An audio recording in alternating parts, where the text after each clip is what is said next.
Ratusan tahun lalu, berdiri sebuah keraton megah di lokasi ini. Kini kondisinya seperti dianaktirikan dan terlupakan.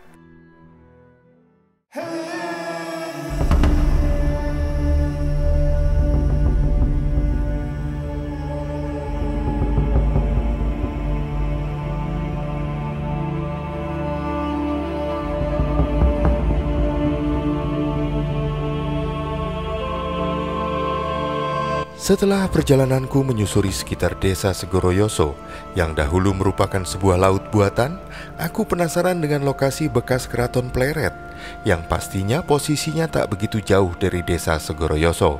Sebab Segoroyoso dahulu difungsikan sebagai pelengkap sarana keindahan keraton Pleret.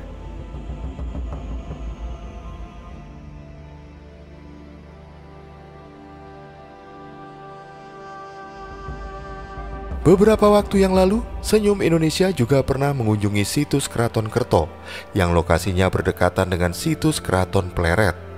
Bagi sebagian masyarakat, banyak yang memandang bahwa Keraton Kerto dan Keraton Pleret merupakan sebuah situs yang sama. Namun sejatinya sangat berbeda. Sebab Keraton Kerto dibangun dan digunakan lebih dulu, dan baru kemudian dibangun Keraton Pleret.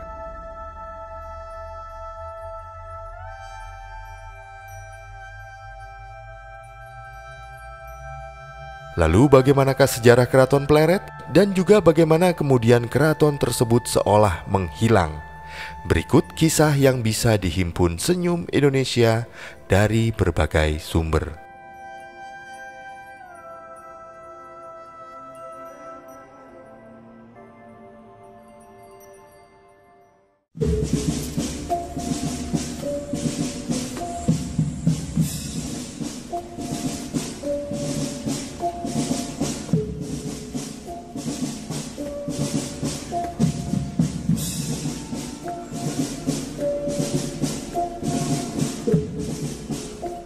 Ratusan tahun sebelum Keraton Yogyakarta Hadiningrat berdiri, 3 wilayah yang sekarang berada dalam lingkup administrasi dari Provinsi Daerah Istimewa Yogyakarta telah menjadi tempat penting bagi perjalanan Mataram.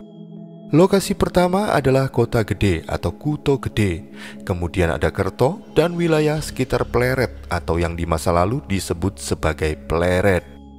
Sebagaimana banyak dibahas di berbagai media, Kota Gede merupakan lokasi awal berdirinya Mataram baru dengan Danang Sutawijaya atau Panembahan Senopati sebagai raja pertamanya.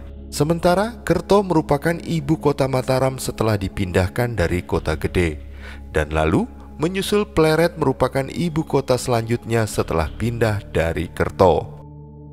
Hari ini, sebagian besar orang mungkin hanya mengenal Pleret dengan banyaknya penjual sate Kelata, tanpa ada sesuatu yang lebih spesial dari itu.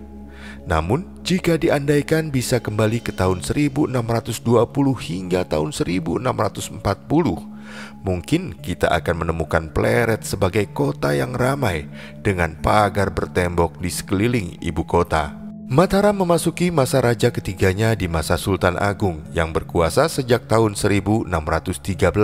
Di masa pemerintahannya tersebut, sang raja memutuskan pembangunan keraton baru di Kerto yang terletak sekitar 7 km di selatan Kota Gede. Dan setelah Sultan Agung mangkat pada tahun 1645, posisi sang raja digantikan oleh sang putra mahkota, yaitu Pangeran Aryo Mataram yang naik tahta dengan gelar Amangkurat I atau Amangkurat Agung yang bertahta hingga tahun 1677. Di masa Amangkurat Agung, ibu kota Mataram sedikit bergeser ke wilayah timur dari wilayah Kerto menuju daerah yang bernama Pleret. Di tempat baru itu, Amangkurat Agung memerintahkan pembangunan istana baru secara lebih megah dan lebih besar.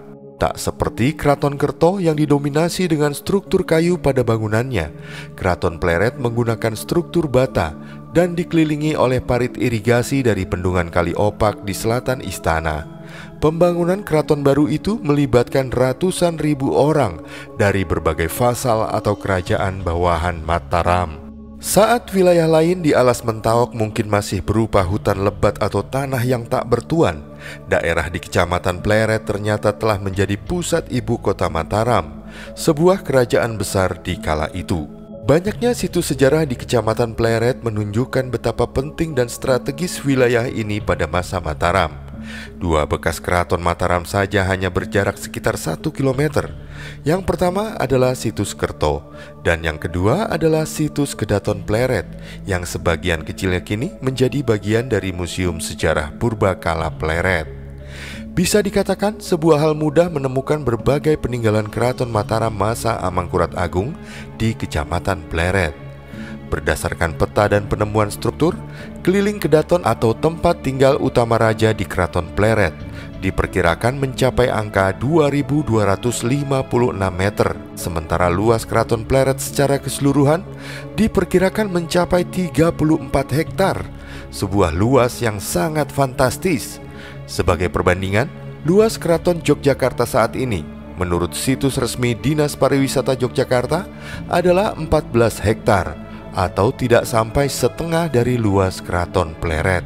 Situs Keraton Kerto, situs Kedaton Pleret, situs Masjid Agung Pleret bersama dengan situs Makam Ratu Malang sebenarnya merupakan bagian dari kawasan cagar budaya Kerto Pleret dan telah ditetapkan sejak tahun 2019 oleh Gubernur Daerah Istimewa Yogyakarta dengan sebuah surat keputusan.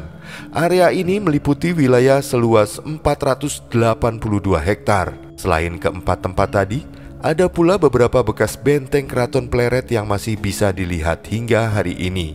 Salah satunya adalah sebelah timur Kedaton Pleret. Adanya SK Gubernur Daerah Istimewa Yogyakarta dan keberadaan Museum Sejarah Purbakala Pleret adalah dua bukti cukup kuat untuk mengatakan bahwa wilayah Kecamatan Pleret sekarang merupakan tempat yang penting di masa lalu.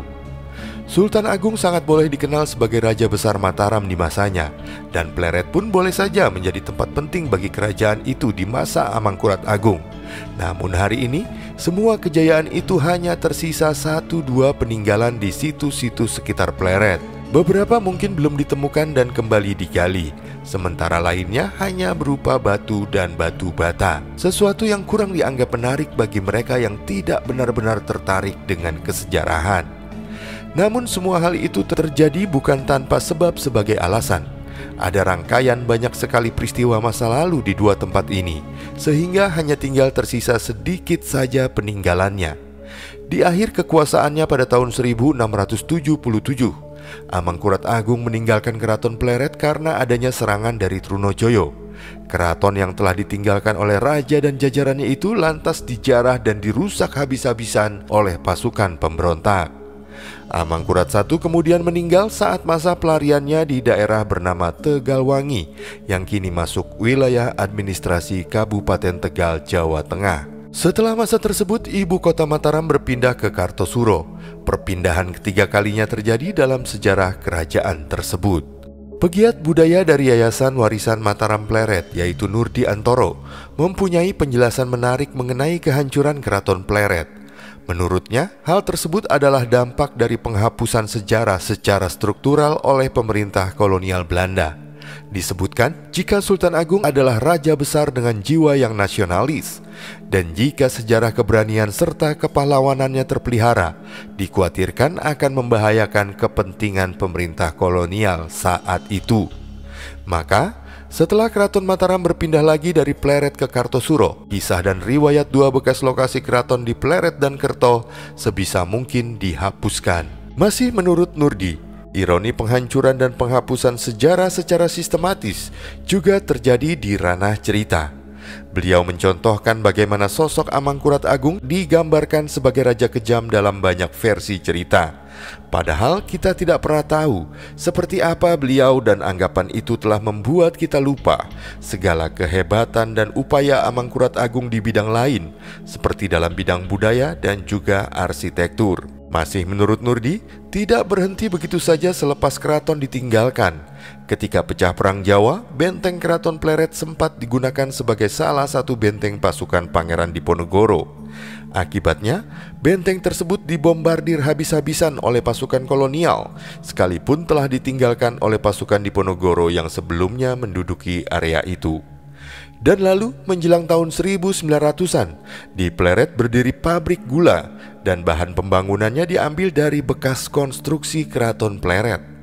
Demi pembangunan pabrik itu, masyarakat sekitar juga diperintahkan membuat semen merah, semen yang terbuat dari tumbukan batu bata. Dan karena pemerintah kolonial berani membeli dengan harga tinggi, maka masyarakat berbondong-bondong membuatnya, yang bahan bakunya didapatkan dari tumpukan bata merah bekas Keraton Pleret. Bahkan di masa pendudukan Jepang, penjarahan sisa struktur bangunan Keraton Pleret juga masih terus dilakukan. Masa Sultan Agung dan Amangkurat Agung telah berlalu sejak ratusan tahun silam. Tempat mereka menjalankan kekuasaannya hari ini tinggallah sisa-sisa. Nama besar dan juga berbagai peninggalan di luar peninggalan fisik masih banyak yang sangat perlu untuk terus digali dan diperkenalkan, agar anak bangsa tak menjadi generasi kepaten obor atau generasi yang berada dalam gelap gulita atas sejarah kebesaran bangsanya.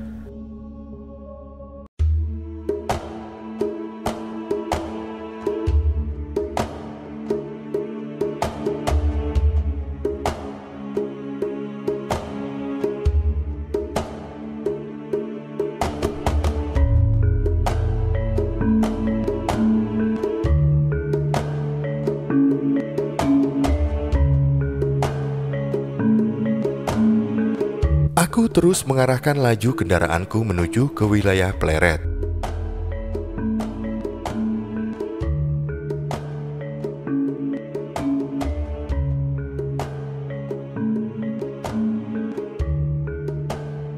Awalnya aku ingin berkunjung ke Museum Purbakala Pleret. Namun karena hari Minggu dan masih pagi sekali, maka museum tersebut masih dalam kondisi tutup. Aku pun berkeliling menuju ke sebuah situs yang terletak di timur dari Museum Pleret.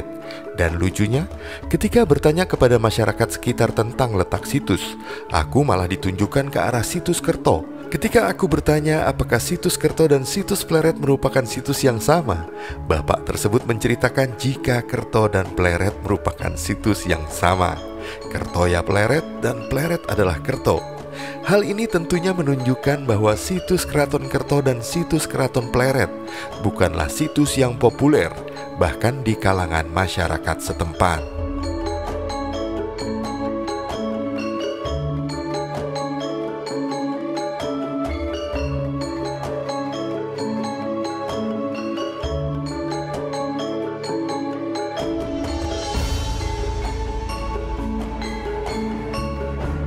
Aku kemudian diarahkan oleh seseorang menuju ke perkebunan bambu yang melewati samping rumah penduduk. Dan tibalah aku di sebuah situs yang beratap dan berpagar seadanya. Situs ini dahulu konon merupakan kedaton atau keraton dari Amangkurat Agung. Tak banyak yang bisa diamati di lokasi ini secara fisik. Terlihat hanya berupa tumpukan batu bata yang membentuk seperti fondasi berstruktur.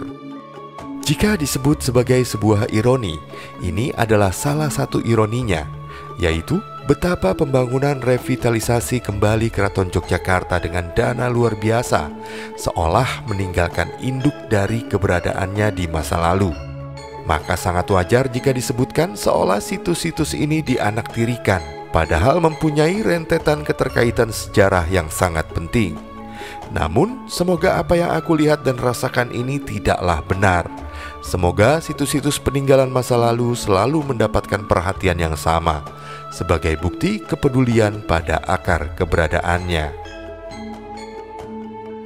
Dan setelah sejenak berada di situs Kedaton Pleret ini, aku pun kemudian beranjak meninggalkannya dengan banyak rasa keprihatinan dan juga harapan. Terima kasih untuk support seluruh teman perjalanan Senyum Indonesia. Sampai jumpa di perjalanan berikutnya.